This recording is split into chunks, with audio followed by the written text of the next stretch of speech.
and welcome to this episode of My App Tutor TV. In this episode we're going to look at creating this tomato in Adobe Illustrator in vector format so that we end up with this. As you can see, it's a vector image, so no matter how much I zoom in or zoom out and create this as large or as small as I want, it'll always have crisp edges all around the sides, and we can just demonstrate that by zooming in as tight as we want, and it'll always remain a crisp image. So without further ado, let's get started. Okay, the first thing we want to do is we're going to open up a document or create a new document. So let's go to the file menu here and click new. We could have used the keyboard shortcut Control N. Well, let's click new. Let's give this a name to start with, tomato, and then I want to ensure that I've got a square document here. As you can see, I've made one before. I've changed it into pixels for the units, and I've made it 800 pixels wide by 800 tall, and then just click OK, and it opens up and it fills our screen. Next thing I want to do, I want to bring in an image to use as a template or a backdrop or even an idea. Now you've seen the tomato that we're going to create, and all I did is I went into a search engine, found tomato and saved it, and that's what I'm going to use. So you can do that yourself, or indeed if you go to the My App Tutor website, you can download that exact same image that I am going to use in this course from the pages there. So this is what we're going to do. We're going to go up to File and we're going to go down to Place. And in the dialog box that comes up, you'll see that I've got in my episode files folder here, I've got this tomato image here, and it's a PNG. Now I need to make sure I check this box that says template. I'm going to show you what happens if you don't check it. So it's not checked at the minute, and I click place. I'm going to get this warning about it being a PNG. That's fine, just click OK, and then you'll see I have a cursor that has the image that I'm going to bring in, and then I can just simply click and it'll place it full size, but I know this is quite a big PNG, so I'm just going to draw the size I want, and this will be about that big there, and bang, in it comes. Now the problem I got with this is that it is a selectable object. Now as a template I don't want that. I want it to be in the background and not be able to accidentally select it and accidentally move it, because it needs to be perfectly stationary. So we can do that. We can freeze this here if we wanted to, and lock it and all things like that, but I'm going to show you a quicker way. I'm just going to delete that. Let's go back up to File, go down to Place, and I'm going to select the image, and then I'm going to check the checkbox that says Template, and then click Place. I get the dialog box again. It comes in full screen like so, and I need to reduce the size of it, so I'm just going to use the keyboard shortcut Control minus just to small it down, and then I just need to deselect the lock that we've got here so that I can indeed select the object and then just change the size of it. Now I'm going to press shift down on the keyboard to constrain it to both horizontal and vertical dimensions, get it to the size I want, and then place it right in the center, and I get that little tooltip there from the smart guide saying center. Release it, and once I've released it I am then going to lock it again, so I can't accidentally select it. As you can see here, it will not select. Then I'm going to press Control 0 to maximize the view that I've got in the viewport. Now the image I've got, it's got three distinct different parts to it. It's got the red tomato area, it's got the green stalk area, and it's got the shadow area down the bottom. We're going to approach it in three different ways. We're going to start off by doing the tomato. So all I need to do is, as you can see, is select my pen tool here. It's keyboard shortcut of P, and then I'm going to start doing my tomato. Now you can see that the tomato goes right behind here, but I need to ensure that I'm going to start off right in the middle of the stalk, below the stalk here. So I'm going to start here, and I need to first of all ensure that I've got the correct layering. You can see my pencil at the minute, it's got that little sort of no entry sign below it. So So I need to ensure that I select layer 1 here, which allow me to draw on it, and then my pen tool, as you can see there, is ready to go. And then I'm just going to click and start placing the points that I want on my tomato.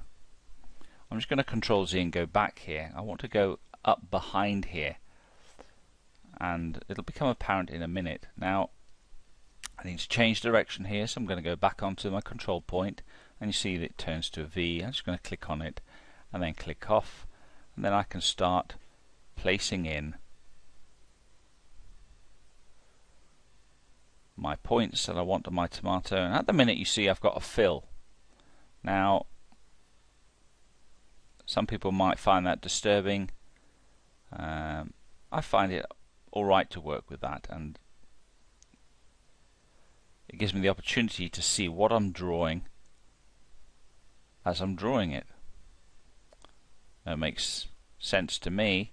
Now you see here I've got a bit of a conundrum here, so what I need to do is press Control Z, need to come back to this point, click on it, and then click off in it just to change direction, and then I can come back down to here,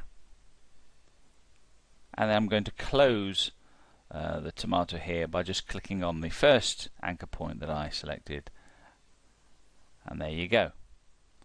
So now I have my initial shape selected. I'm going to choose a color to fill it with, so let's go to the fill color here, double click on the fill color, and the color picker that comes up, let's choose a red color. Now we will change this probably in due course, but I just wanted to get the color to start with. I'm just going to move this up to a little bit more of an orangey color, as you can see here, and then click OK, and it fills it like so. Now once we've got the initial shape and color, we're then going to apply what's known as a gradient mesh. Now there are a few ways we can do this. I could select on the mesh tool here, and I could start adding paths to where I want the mesh to go, but the easiest way, by far the more simplest way, is just simply come up to the object menu item here, and then come down to where it says create gradient mesh. Click on that, and you'll see that it creates the gradient mesh. I also get this dialog box coming up, and it'll allow me to add the amount of rows, and these are the rows we got. As you can see, there's 1, 2, 3 with 2 sort of control lines, and then columns that go up and down, 1, 2, 3, 4, 5 and 6. I can increase the amount of rows to 6, which, if I'm honest, by trial and error I found to be sort of the ideal amount of columns and rows to be able to use for something like this. Now I need to change the appearance to center, so I get a highlight spot in the middle here, for example, and it gets darker around the edges. I preview checked here so I can see that, and let's just change the highlight down to just a little bit less, say about 75%, so it's a little bit more subtle, and then I'm going to click OK. Then I'm just going to zoom in a bit by using Control+ on the keyboard and use my scroll wheel on the mouse, and then show you how we can manipulate and change the shape that we've got here using the control mesh here that we've got. Now each of these points here, you'll notice I do have the direct selection tool, which is a keyboard shortcut of A. If I click on any of these, I have then the ability to move that control point anywhere I want. Now if you ever have problems with control lines that are in the wrong place, well, the thing we can do is to delete them and replace them, and it's the quickest and easiest way to do things. Now all we simply do is we select the mesh tool here, and then we come over, and you'll see when I'm dragging it, the cursor changes to this little plus sign. Now if I were to select on a vertical line here and click on it, you'll see that it adds a control line across the horizontal. Conversely, if I click it on a horizontal line, it'll add one on the vertical. I'm just going to Control Z that to undo these. However, if I press the Alt button, you'll see that when I hover over a line, I get the little minus sign, and when I click on that, it will remove that particular line. So I'm going to add another line round here. Now, don't worry that that's taken on the color of black there. It's sort of an irregularity we have in Illustrator, and it's nothing to worry about. It's mainly because we have the color black selected here, but we're going to fix that in due course anyway. You can see here it created another line I just want to get rid of, so I'm just going to click on one of those, and then I'm going to add another line down the bottom here, and maybe just one more across the middle here, and maybe one more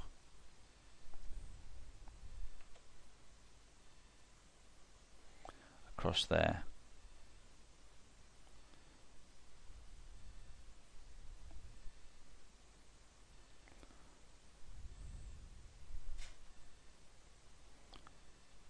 So once you're happy with the amount of control points that you have, it's time for us to start changing the color of it. Now, each of these little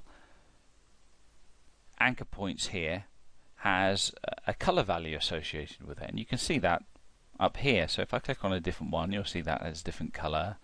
And the way the gradient mesh works is that I can change this one here. For example, let's change it to green, and if I change the one next to it to purple, well, it blends between the two colors, as you can see here. So the idea is that we change the colors so that they all blend together to create this great tomato effect, and I'll show you how we can do that very simply. We're going to use the template in the rear as the source for the color, because indeed that's the tomato and it's got the correct colors we want to. So what we're going to do is we're just going to press Control Y on the keyboard, which creates the outline mode for us, and then ensuring I have the direct selection tool selected, I'm going to select the control point or the anchor point that I want, and then I'm going to press I on my keyboard, which turns my cursor to the eyedropper tool, and then I'm going to click on that point. And what that does, it samples the color from underneath, not this sort of faded out template color you can see here, but it indeed takes the 100% color from that tomato, and you can see that now it's changed that point to the color that's underlying. What I'm going to do is I'm going to go to each one of these points and change the color to the underlying color just by using the keyboard shortcuts A to select the point, and then back to I to select that. And I'm just going to keep going through each one like so, all the way round until I get all the colors I want. I'll pause the video, I'll do that, and you can carry on doing that yourself, and when we're finished, let's have a look and see what we've got.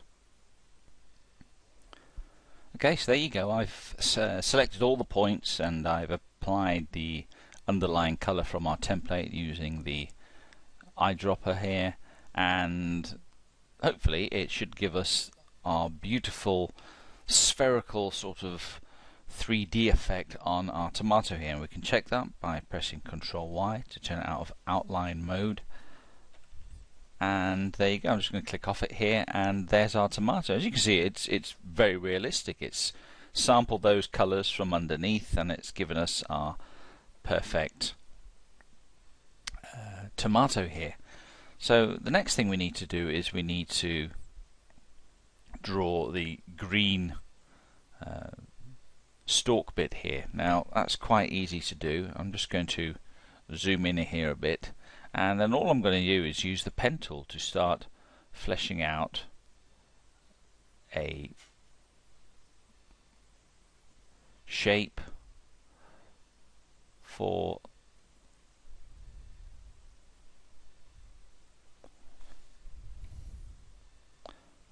our shape here, sorry, our stalk here, and in some circumstances I can just use the ellipse tool here.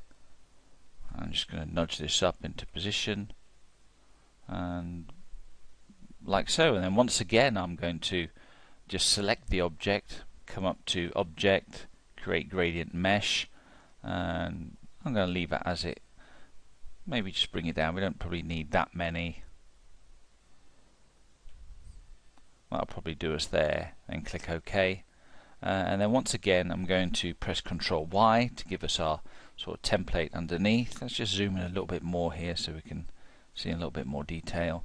Use the direct selection tool, ensure that we select each anchor point, use the eyedropper tool, and then just do what we did before by sampling the colors underneath.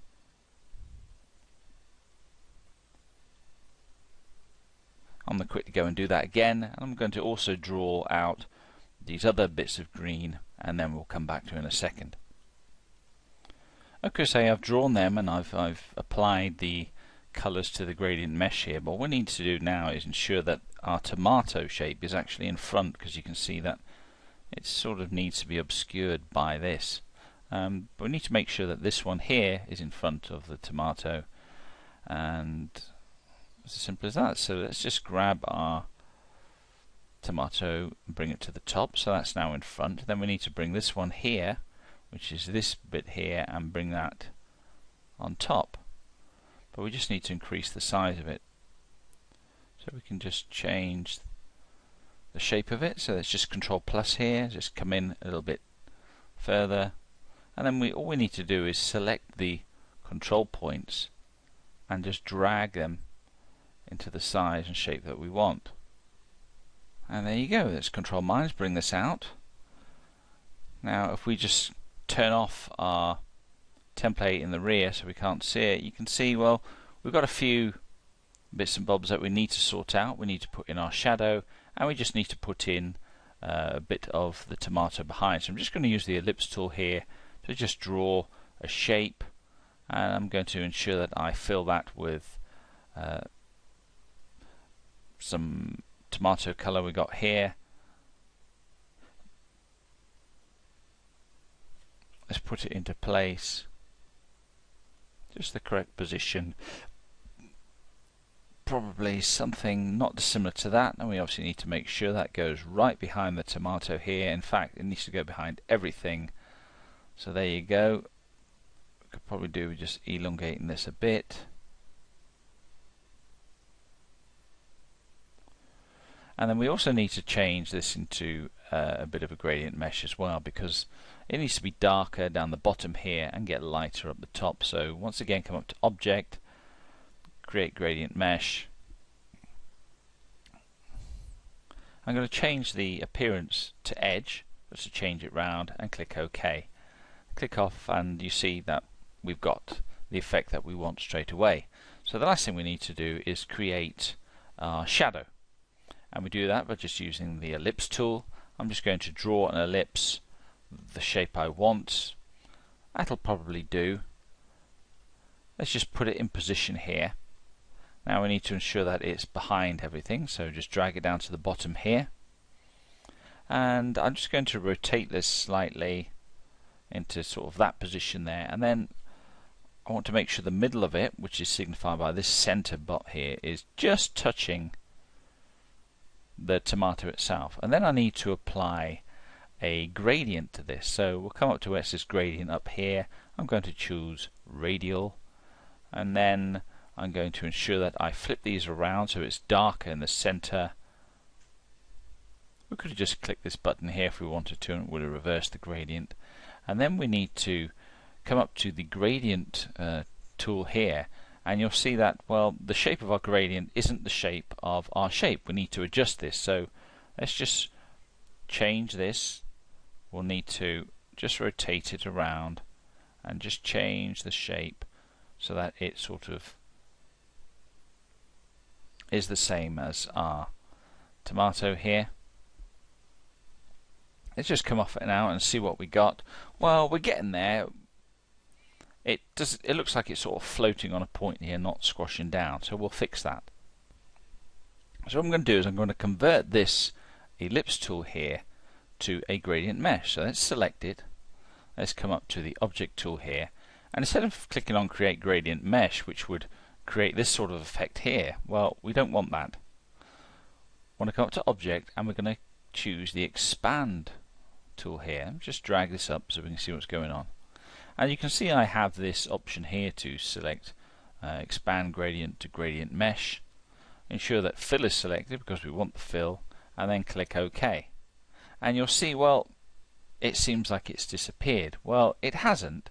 It's just that it's got a lot bigger. Now we need to do a few little bits and bobs here so that we can see it correctly. Okay, so what we've got is, you can see up here that it's been converted to a group. So the first thing we need to do is ungroup it. So let's come up to object and select ungroup, and then you'll see now we've got clip group. So now we need to remove the clip. So let's come down to object, down to clipping mask, and select release. And once it does that, you see, bang, it shoots this up, and you can see the size of it here. It's got quite a lot bigger. So what we need to do is we need to adjust the size of it. So I'm going to press shift on my keyboard to constrain the size, and then just shift it down to sort of the size that we want. And this is probably about the size I want, perhaps. And let me just control plus to zoom in here a bit. I could probably do with just reducing this just a little bit more. So once again, I'll just shift control and put that in. There you go. Well, you can see vaguely our little gradient here. Well, we need to adjust that to make it a little bit bigger and to have more control. So the first thing we need to do is we need to delete some of the items we've got in here. We no longer need this path down here. So let's just find our path here. Well, here it is. So I'm going to deselect everything. I'm going to press the little circle around here, which is the targeted, and it selects it. I'm just going to press delete on the keyboard, and it gets rid of that for us, and then leaves us with our radial gradient mesh. So the first thing we need to do here is to apply some more control handles to this. So we just come up to our gradient mesh tool here, and then I can just select, I'm going to go for about here and add one in, and that'll probably do us. We don't need any more. Perhaps we could just put one in about here just to make it a little bit bigger, and let's do a little bit interesting and put one in there as well.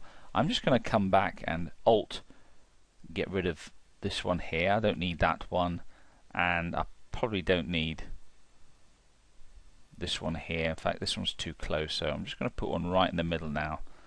There you go.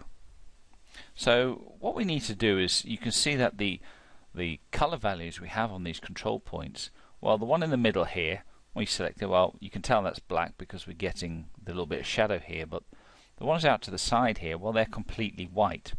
Now, what you've got to be careful when you create one of these radial gradients is that if I come to this anchor point here, well, it looks like there's one anchor point, but there actually is two. So if I click on this one and drag it out the way, you see, well, it sort of drags the bottom half of this bit, and then it leaves the top half. So what you need to do, I'm just going to Control Z here, is that if you're wanting to select both these control points here, you need to do a marquee selection. So now I've selected both of these control points, I can change the color fill to, let's go for black again here just to demonstrate it, and you can see that it changes it there. But what I want to do is, first of all I want to change this anchor point in here to be a slightly different color. I don't want it to be completely black. I want it to cast a little bit of the red of the tomato. So I'm going to go for sort of this color here. I'm probably going to have to marquee select that.